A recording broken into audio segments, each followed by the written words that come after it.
দুপুরে জঙ্গি আস্তানায় 7 জনের মৃত্যু বোমা বিস্ফোরণে, বলছে ফরেনসিক বিভাগ। লাশ গ্রহণে স্বজনদের অসম্মতি। সীমান্তে রোহিঙ্গা অনুপ্রবেশ চলছে, আজও 6টি মৃতদেহ উদ্ধার। বাংলাদেশের ভূমিকার প্রশংসায় তুরস্কের ফার্স্ট লেডি। মিয়ানমারের অভ্যন্তরে বিদ্রোহী কর্মকাণ্ড সমর্থন করে না ঢাকা, দেশটির প্রতিক্রিয়ায় সমস্যা তৈরি হচ্ছে বললেন প্রধানমন্ত্রী। চট্টগ্রাম টেস্টে বাংলাদেশকে 7 উইকেটে হারালো অস্ট্রেলিয়া, ড্র হলো 2 ম্যাচ সিরিজ।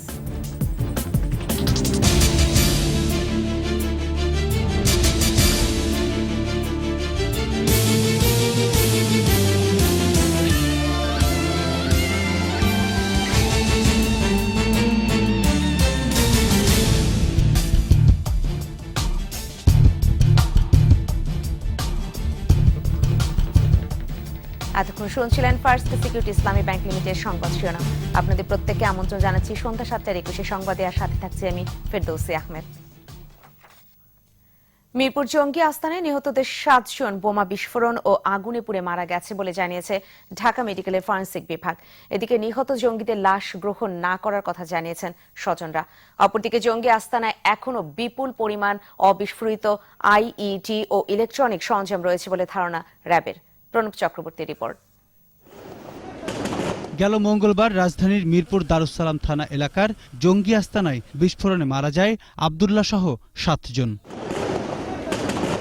বুধবার তাদের মৃতদেহের ময়নাতদন্ত শেষে ঢাকা মেডিকেলের ফরেনসিক বিভাগ জানায় বোমা বিস্ফোরণ ও আগুনে পুড়ে ওই 7 জনের মৃত্যু হয়েছে।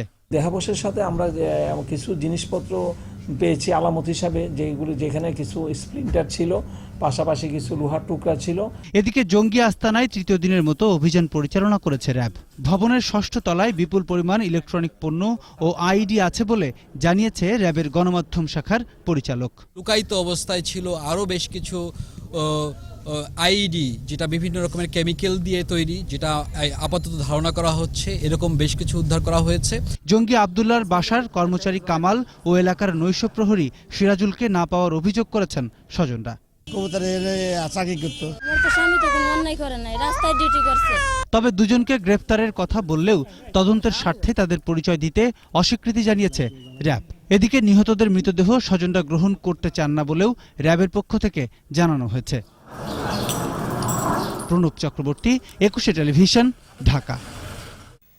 রোহিঙ্গাদের জন্য বাংলাদেশ যা করছে তা প্রশংসনীয় বলে মন্তব্য করেছেন তুরস্কের ফার্স্ট লেডি এদিন এরদোয়ান। দুপুরে কক্সবাজারের উখিয়ার কুতুপালংয়ে রোহিঙ্গাদের নিবন্ধিত ক্যাম্প ও অস্থায়ী ক্যাম্পগুলো পরিদর্শন করে তিনি এ মন্তব্য করেন। এদিকে আজ টেকনাফের নাফ নদীতে পাওয়া গেছে 6 রোহিঙ্গা নারী ও শিশুর মৃতদেহ। আর প্রতিদিনই বাড়ছে অনুপ্রবেশকারীদের সংখ্যা। কক্সবাজার প্রতিনিধি আব্দুল আজিজের সহায়তায় দেখুন আফসানা নীলা রিপোর্ট। মিয়ানমারে অব্যাহত নির্যাতনের কারণে বাংলাদেশে পালিয়ে আসা রোহিঙ্গাদের অবস্থা সরেজমিনে দেখতে বুধবার দুপুরে কক্সবাজারে পৌঁছান তুরস্কের ফার্স্ট লেডি এমিন এরদোয়ান ও দেশটির পররাষ্ট্রমন্ত্রী রেন্টো মারসুদি। তারা উখিয়ার কুতুপালংয়ে পৌঁছে রোহিঙ্গাদের নিবন্ধিত ও অস্থায়ী ক্যাম্পগুলো পরিদর্শন করেন। রোহিঙ্গাদের পাশে থাকায় বাংলাদেশের প্রশংসা করে মিসেস এরদোয়ান বলেন, রোহিঙ্গাদের জন্য তুরস্কের সহায়তা অব্যাহত থাকবে। এমনভাবে রোহিঙ্গাদের পাশে দাঁড়ানোর জন্য ধন্যবাদ জানাচ্ছি বাংলাদেশ সরকারকে। তবে এটা সত্যি যে এর জন্য প্রতিকূলতার সম্মুখীন হতে হচ্ছে বাংলাদেশকে, আর তাই রোহিঙ্গা সমস্যা সমাধানে এদেশের সরকারকে সব রকমের সহায়তা দেবে তুরস্ক। এদিকে সীমান্তের বিভিন্ন পয়েন্ট দিয়ে এখনো রোহিঙ্গাদের অনুপ্রবেশ চলছেই। আর এরই মধ্যে টেকনাফ, উখিয়া ও নাইক্ষ্যংছড়ির বিভিন্ন পাহাড় কেটে বসবাস শুরু করেছে তারা। তবে খাবার ও বিশুদ্ধ পানির অভাবে এসব এলাকায় দেখা দিয়েছে মানবিক বিপর্যয়।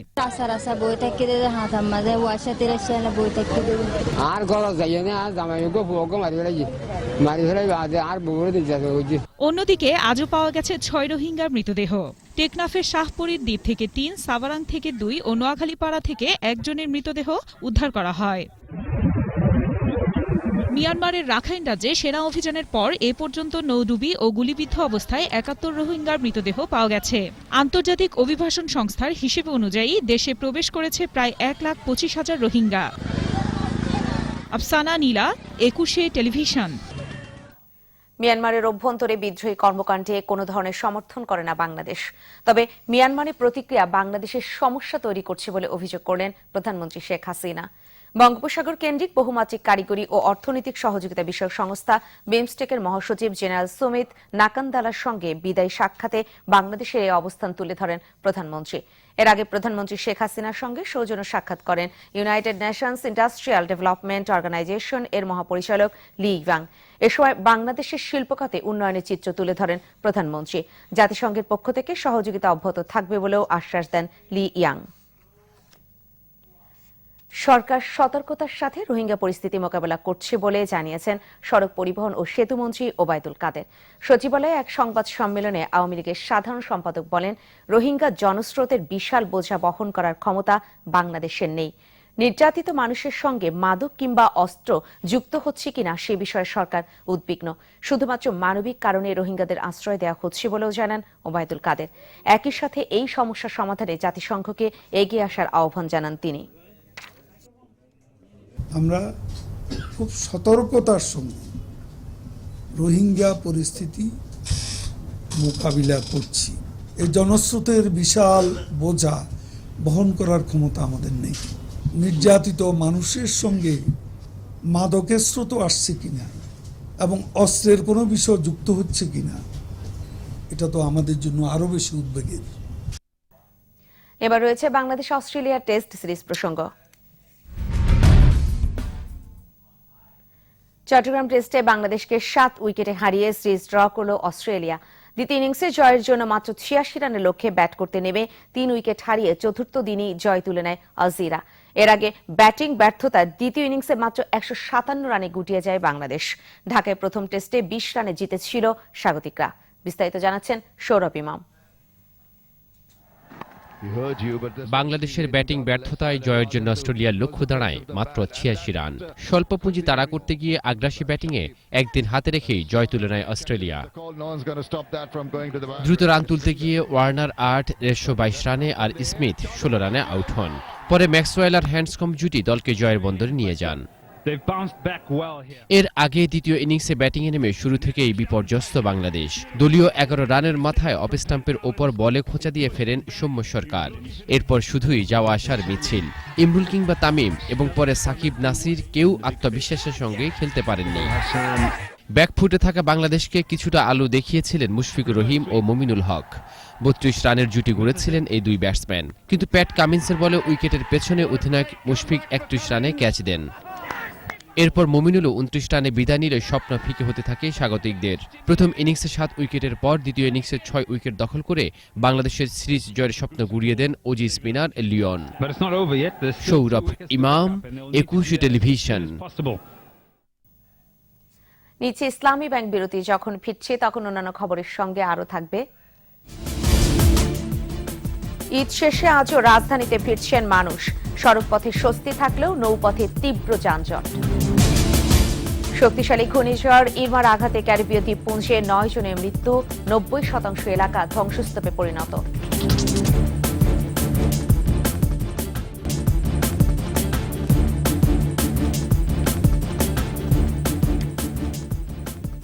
আমন্ত্রণ আবারও দেখছিলেন সন্ধ্যা 7:21 সংবাদ। রোহিঙ্গা ইস্যু নিয়ে সরকার সুবিধাবাদী ভূমিকা পালন করছে বলে অভিযোগ করেছেন বিএনপির মহাসচিব মির্জা ফখরুল ইসলাম আলমগীর। বিকেলে জাতীয় প্রেস ক্লাবে বিএনপি নেতা ও সাবেক অর্থমন্ত্রী সাইফুর রহমানের 8ম মৃত্যুবার্ষিকী উপলক্ষে স্মরণ সভায় কথা বলেন তিনি। মির্জা ফখরুল বলেন, রোহিঙ্গা ইস্যুতে যেখানে সারা বিশ্ব সোচ্চার ভূমিকা পালন করছে, সেখানে বাংলাদেশ সরকার যথাযথ কূটনৈতিক তৎপরতা চালাতে ব্যর্থতার পরিচয় দিয়েছে। আন্তর্জাতিক চাপ দিয়ে মিয়ানমার সরকারকে রোহিঙ্গাদের ফিরিয়ে নিতে বাধ্য করতে হবে বলেও মন্তব্য করেন বিএনপির এই নেতা। সোচ্চার হয়ে উঠেছে যে মানবতার প্রশ্নে সকল বিশ্বের এক হওয়া উচিত, মিয়ানমারকে বাধ্য করা উচিত তাদের হত্যাযজ্ঞ বন্ধ করা এবং এই মানুষগুলোকে ফিরিয়ে নিয়ে যাওয়ার জন্য। সেইখানে আমাদের সরকার খুব সুবিধাবাদী ভূমিকা পালন করছে। ঈদ আনন্দ শেষে আজও রাজধানীতে ফিরছেন কর্মজীবী মানুষ। বাস ও ট্রেনে খুব একটা ঝক্কি পথে হচ্ছে না বলে জানান যাত্রীরা। অধিকাংশ ট্রেন নির্ধারিত সময় কমলাপুর রেল স্টেশনে পৌঁছেছে বলে জানান স্টেশন ম্যানেজার। দেখুন শাকিরা আরজুর রিপোর্ট। বৃহস্পতিবার সকাল থেকেই কমলাপুর রেল স্টেশনে ছিল ঢাকায় ফেরা মানুষের ভিড়। তবে ভিড় একটু বেশি হলেও অনেকটা স্বস্তি আর নিরাপদেই ফিরছেন তারা। কোনো সমস্যা হয়নি এবং আগে থেকে অনেক ভালো সার্ভিস পাচ্ছি। যাওয়ার সময় খুব ভালোভাবে গেছি, আসার সময় খুব ভালোভাবে এসেছি। পরিবার বেশ বড়ই, অনেকে গিয়েছিলাম, ফিরতেছি একটু কষ্ট হয়েছে, তবু আনন্দ ছিল। কমলাপুর রেল স্টেশন ম্যানেজার জানালেন, অধিকাংশ ট্রেন নির্ধারিত সময়েই ঢাকায় পৌঁছেছে। ঈদের স্পেশালগুলি আমাদের চলছে কিন্তু এখনও, এবং ঈদের অতিরিক্ত গাড়ি বগিগুলি আমাদের সংযোজিত আছে মানুষ আসার জন্য। এটা 9 তারিখ পর্যন্ত চলবে।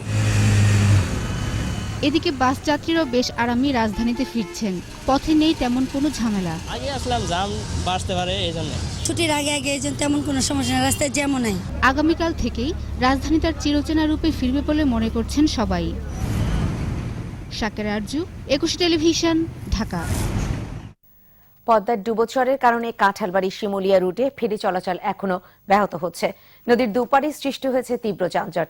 এদিকে দৌলতদিয়া পাটুরিয়া ঘাটের দুপাশেও অপেক্ষমান রয়েছে শত শত গাড়ি। শিমুলিয়া কাঁঠালবাড়ি নৌ রুটের লৌহচং চ্যানেলটিতে নাব্যতা সংকটের কারণে কদিন ধরে ফেরি চলাচল অচলাবস্থার সৃষ্টি হয়। ডুবোচরে ফেরি আটকে যাওয়া ঠেকাতে ঘাটের চ্যানেলের ড্রেজিং অব্যাহত রেখেছে কর্তৃপক্ষ। এ রুটে বর্তমানে চলছে কেবল 8টি ছোট ফেরি। এতে পারাপার হচ্ছে শুধু হালকা যানবাহন। ভারী যানবাহন বিকল্প পথে চলাচলের জন্য নির্দেশনা বহাল রয়েছে। অপরদিকে দৌলতদিয়া পাটুরিয়া ঘাটের দুপাশেও বেড়েছে যানবাহনের চাপ। দৌলতদিয়া খুলনা মহাসড়কে বিকেল থেকে সন্ধ্যা পর্যন্ত যানবাহনের সারি 5 কিলোমিটার ছাড়িয়েছে। টাঙ্গাইলের বাসাই লিংক রোডে ট্রাক ও মাইক্রোবাসের সংঘর্ষে 8 জনের মৃত্যু হয়েছে, আহত হয়েছে আরও অনেকেই। দুপুরে ঢাকা টাঙ্গাইল মহাসড়কের বাসাই লিংক রোডের ক্ষুদিরামপুর এলাকায় ঢাকামুখী মাইক্রোবাসকে ধাক্কা দেয় উত্তরবঙ্গগামী একটি ট্রাক। এতে ঘটনাস্থলেই মারা যান মাইক্রোবাসের 5 যাত্রী। আশপাশের মানুষের সহায়তায় ফায়ার সার্ভিস গুরুতর অবস্থায় আহতদের উদ্ধার করে টাঙ্গাইল সদর হাসপাতালে ভর্তি করে। সন্ধ্যায় সেখানে চিকিৎসাধীন অবস্থায় আরও 3 জন মারা যান। এবার ন্যাশনাল টিপস লিমিটেড বাণিজ্য সংবাদ।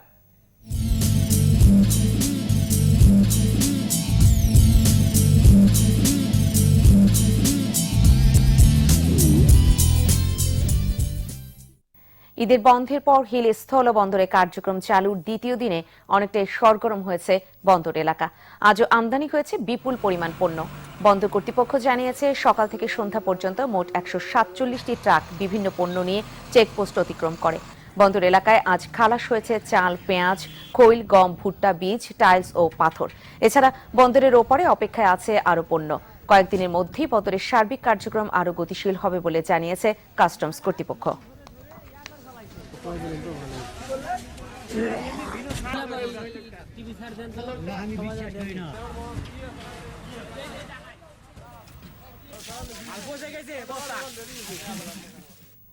এবার জানাচ্ছি মডার্ন ডায়াগনস্টিক সেন্টার আন্তর্জাতিক সংবাদ।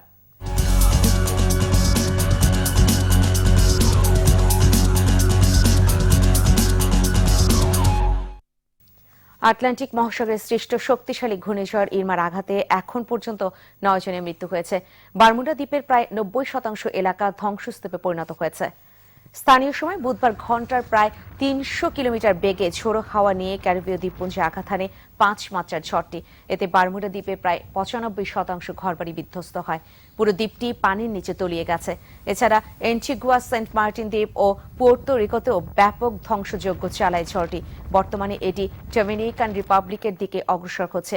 শনিবার নাগাদ যুক্তরাষ্ট্রের ফ্লোরিডায় ঘূর্ণিঝড় ইরমা আঘাত হানতে পারে বলে ধারণা করা হচ্ছে। গেল 1 দশকে আটলান্টিক মহাসাগরে সৃষ্ট সবচেয়ে শক্তিশালী ঘূর্ণিঝড় এটি। জানিয়ে দিচ্ছে খেলার খবর।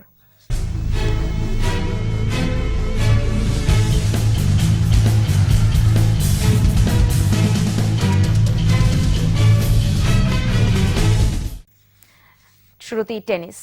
ইউএস ওপেন টেনিসের পুরুষ এককে সেমিফাইনাল নিশ্চিত করলেন শিরোপা প্রত্যাশী রাফায়েল নাদাল। কোয়ার্টার ফাইনালে 19 বছর বয়সী আন্দ্রে রুভলেভকে হারিয়েছেন নাদাল। রাশিয়ান অ্যান্ড্রের বিপক্ষে 3-0 ব্যবধানে জয় পেতে নাদাল সময় নিয়েছেন প্রায় 1.5 ঘন্টা। প্রথম সেটে 6-1 গেমে সহজ জয় তুলে নেন র্যাঙ্কিংয়ে 1 নম্বরে থাকা নাদাল। দ্বিতীয় ও তৃতীয় সেটও 6-2, 6-2 গেমে নাদালের সাথে হেরে যান অ্যান্ড্রে। আর এই জয়ে টুর্নামেন্টের সেমিফাইনাল নিশ্চিত করলেন 2বার ইউএস ওপেন জয়ী রাফায়েল নাদাল।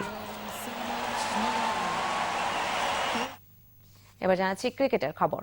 সিরিজের একমাত্র টি20তে শ্রীলঙ্কাকে 7 উইকেটে হারিয়েছে ভারত। 3টি টেস্ট ও 5টি ওয়ানডের পর একমাত্র টি20তেও হারল স্বাগতিক শ্রীলঙ্কা। সফরের শেষ টি-20 ম্যাচে টস হেরে প্রথমে ব্যাটিংয়ে নেমে 7 উইকেটে 170 রান সংগ্রহ করে লঙ্কানরা।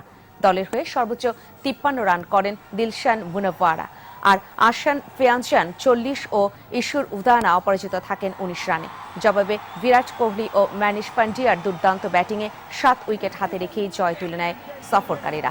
54 বলে 82 রান করেন বিরাট, আর 36 বলে 51 রানে অপরাজিত থাকেন মানিশ পান্ডিয়া। আর এরই সাথে শেষ করছি সন্ধ্যা 7টার 21 সংবাদ। তবে যাবার আগে ফার্স্ট সিকিউরিটি ইসলামী ব্যাংক লিমিটেডের সংবাদ শিরোনামগুলো জানিয়ে দিব আরও একবার। মিরপুরে জঙ্গি আস্তানায় 7 জনের মৃত্যু বোমা বিস্ফোরণে, বলছে ফরেনসিক বিভাগ। লাশ গ্রহণের স্বজনদের অসম্মতি। সীমান্তে রোহিঙ্গা অনুপ্রবেশ চলছে, আজও 6টি মৃতদেহ উদ্ধার। বাংলাদেশের ভূমিকার প্রশংসায় তুরস্কের ফার্স্ট লেডি। মিয়ানমারের অভ্যন্তরে বিদ্রোহী কর্মকাণ্ড সমর্থন করে না ঢাকা। দেশটির প্রতিক্রিয়ায় সমস্যা তৈরি হচ্ছে, বললেন প্রধানমন্ত্রী। চট্টগ্রাম টেস্টে বাংলাদেশকে 7 উইকেটে হারালো অস্ট্রেলিয়া। ড্র হলো 2 ম্যাচ সিরিজ। সর্বশেষ খবর জানতে ডায়াল করুন 202 নাম্বারে, আর ভিজিট করুন 21-tv.com এই ওয়েবসাইটে। এছাড়া ফেসবুকে লগ ইন করতে পারেন facebook.com/124 অনলাইনে। আমাদের পরবর্তী সংবাদ রয়েছে রাত 9টায়। দেখার আমন্ত্রণ রইল। এতক্ষণ সাথে থাকার জন্য সবাইকে ধন্যবাদ।